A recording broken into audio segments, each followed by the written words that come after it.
Hi friends, demon slayer உலகத்துல demons கூட fight பண்றதுக்கு பிரீத்திங் ஸ்டைல் எந்த அளவுக்கு இம்பார்ட்டனோ அதை விட ரொம்பவே இம்பார்ட்டன்ட் தான் நீச்சுரின் சோடு. இந்த நீச்சுரின் சோடை பார்த்தா நம்ம இன்னைக்கு பார்க்க போறோம். பேசிக்கா டீமன் ஸ்லேயர் கோர்ப்புல உள்ள ஆட்கள் எல்லாருமே யூஸ் பண்ணக்கூடிய ஒரு ஸ்பெஷல் கட்டனா தான் இந்த நீச்சுரின் சோடு. இது ஏன் ரொம்பவே இம்பார்ட்டன்ட்னா மற்ற எந்த ஒரு வெப்பனாலையும் டீமன்ஸை கில் பண்ண முடியாது. இந்த வெப்பனை வச்சு மட்டும் தான் டீமனை கில் பண்ண முடியும்.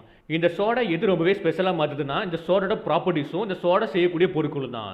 லைக் என்ன பொருட்கள்னா ஸ்கார்லெட் கிரிம்சன் அயன் சாண்டி, ஸ்கார்லெட் கிரிம்சன் ஓர்கி.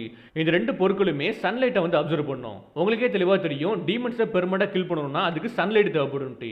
அந்த ப்ராப்பர்ட்டிஸ் இருக்கனால தான் இந்த நீச்சுரின் சோடுமே ரொம்பவே அல்டிமேட்டான வெப்பனாக இருக்குது டீமன் ஸ்லேயர்ஸுக்கு. குறிப்பாக இந்த நீச்சுரின் சோடை யாரெல்லாம் யூஸ் பண்ணுறாங்களோ அவங்களோட பர்சனாலிட்டிக்கு ஏற்ற மாதிரி, ஃபைட்டிங் ஸ்டைலுக்கு ஏற்ற மாதிரி, பிரீத்திங் டெக்னிக்கு ஏற்ற மாதிரி இந்த சோடுமே கலர் சேஞ்ச் பண்ணிக்கிடும். லைக் டான்ஜிரோக்கு பிளாக் கலரில் பிளேட் இருக்கும், இனஸ்கேக்கு கிரே கலரில் பிளேட் இருக்கும், ஜெரின்ஸுக்கு எல்லோ கலரில் பிளேட் இருக்கும். கலர் எதுக்கு இம்பார்ட்டன்ட்னா இது பிரீத்திங் ஸ்டைலை வந்து ரிஃப்ளெக்ட் பண்ணும்.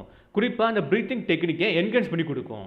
இந்த நீச்சுரின் சோடோட ஸ்ட்ராங்கஸ்ட் அப்புறம் ரேரஸ்ட் ஃபார்ம்னா அது ரெட் நீச்சுரின் பிளேட் தான். ஏன்னா இந்த கலரை வந்து சர்டன் கண்டிஷன் மூலமாக தான் கொண்டு வர முடியும். அப்படி கொண்டு வந்துட்டாங்கன்னா இந்த பிளேடை வச்சு ஈஸியாகவே டீமன்ஸோட ரீஜென்ரேஷன் இருக்கும்ல அதை ஸ்டாப் பண்ண முடியும், கம்ப்ளீட்டாக ஸ்டாப் பண்ண முடியும். பேசிக்காக நீச்சுரின் சோடு ஜஸ்ட் ஒரு வெப்பன் கிடையாது. அது டீமன் ஸ்லேயரோட சோலாக இருக்கட்டும், பிரீத்திங் ஸ்டைலாக இருக்கட்டும், டெஸ்டினியாக இருக்கட்டும், இதை வந்து ரிஃப்ளெக்ட் பண்ணும். இந்த நீச்சுரின் சோடை பற்றி என்ன நினைக்கிறீங்கன்ட்டு கீழே கமெண்ட்ஸ் பண்ணுங்க. டீமன் ஸ்லேயர் உலகத்தில் ஏகப்பட்ட கேரக்டர்ஸ் இருப்பாங்க. அதில் உங்களுக்கு எந்த கேரக்டர் பிடிக்குமோ அந்த கேரக்டரோட நேமை கீழே கமெண்ட்ஸ் பண்ணுங்க. அடுத்தடுத்த ஷார்ட்ஸில் அவங்கள பற்றி பார்க்க ஆரம்பிச்சிடலாம்.